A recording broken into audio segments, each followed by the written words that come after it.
Hi everyone, let's round out our discussion of the mole by talking about molecular formulas. So molecular formulas are similar to empirical formulas, but not always the same. So for instance, we know from bio that the empirical formula for carbohydrates is CH2O. It's a 1 to 2 to 1 ratio of carbon to hydrogen to oxygen.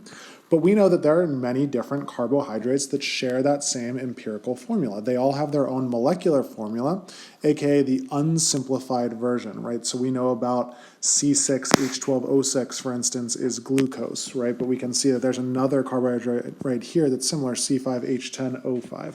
So the question is, how do we get there? How do we arrive there? And the thing that we need to know is that if we know an empirical formula, and bear in mind, if you've watched the last video, you know how to calculate empirical formula, we can always calculate the mass of this empirical formula. So let's do that, and then let's see if we can use it to get to the molecular formula. So let's figure out the mass of the empirical formula. It's CH2O, right? So that's going to be one carbon that has a mass of 12.01. So that's 12.01.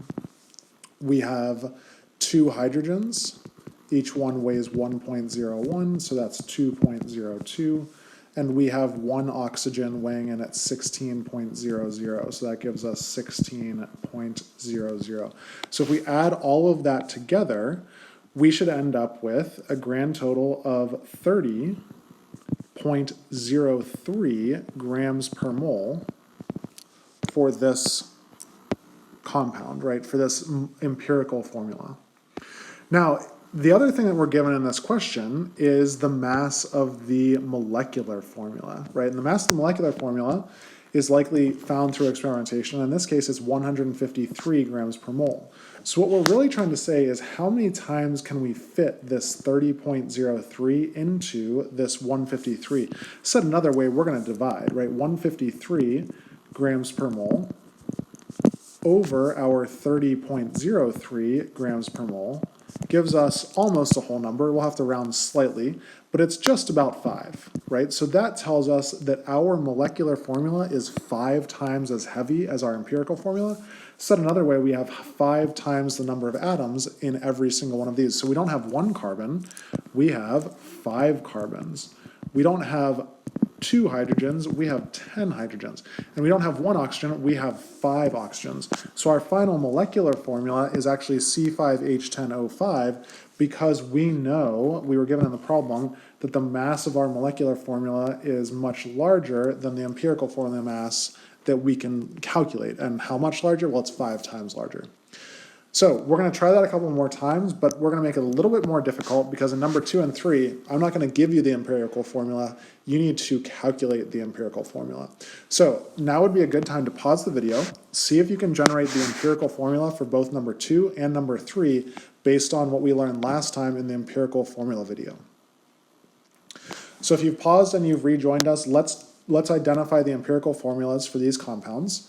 Remember that we are going to assume that we have a 100-gram sample, so all of these percentages can just become masses. So our 41.39% carbon is simply going to become 41.39 grams of carbon.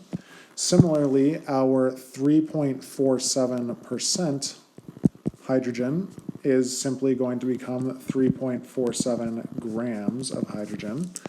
And finally, our 55.14% oxygen is going to become 55.14 grams of oxygen. And furthermore, we know we can convert these all to moles, right? We know that for carbon, carbon has a molar mass of 12.01 grams for every 1 mole.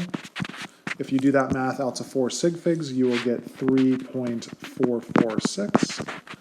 We know that hydrogen has a molar mass of 1.01 grams for every 1 mole. If you do that math, you will get a number 3.436. And for oxygen, oxygen has a molar mass of 16.00 grams for every 1 mole. And so if you do that math, you will get the number 3.446. Interesting. So you'll notice that all of those numbers look pretty darn similar. In fact, the green one is just very much slightly lower, so we'll just divide by the green one in every case. And you're going to notice that in every single one of these cases, we get the same value, which is 1, right? They all round to the same whole number. So really what that's telling us is our empirical formula, I'm just going to call that EF, our empirical formula is CHO. There's 1 carbon for every 1 hydrogen for every 1 oxygen. Let's do the exact same thing for number 3, and then we'll come back and finish off number 2, right? While we're in the kind of thought process of doing empirical formulas, let's do this for number 3. So in number 3, we have 39.72% carbon. We know that that's going to become 39.72 grams of carbon. We know that carbon has a molar mass of 12.01 grams for every 1 mole. And if you do that math, you will get 3.307. We also know that we have 1.67% hydrogen, so we can make that 1.67 grams of hydrogen. Hydrogen happens to have a molar mass of 1.01 grams for every 1 mole. If we do that math, we will get 1.653 out to 4 sig figs. And finally, we know that we have 58.61% by mass chlorine, so that can become 58.61 grams of chlorine. We further know that chlorine has a molar mass of 35.45 grams for every 1 mole. So if you do that math out to 4 sig figs, you will get 1.653 again. And you'll notice 1.653 in both cases is the smallest number. So we're going to divide all of these by 1.653, and up here you'll get a whole number 2. 1.653 over itself is 1, and 1.653 over itself again is 1. And so in this case, our empirical formula is C2. So our empirical formula is C2HCl. Okay, so we have empirical formulas. That's a review of our last video. Let's take this a step further to our molecular formulas, because you'll notice in both cases, we are given the mass of our molecular formula. So that is really important. Also important, but not written here, is the fact that we can identify the mass of our empirical formula. So let's do that. Let's finish number 2. We know the mass of our empirical formula is 1 carbon, weighing in at 12.01 from our periodic table. We have 1 hydrogen, weighing in at 1.01. And we have 1 oxygen, weighing in at 16.00. So if you add all of those things together, you will get 29.02 grams per mole for the empirical formula. You'll notice our molecular formula was 116.07 grams per mole.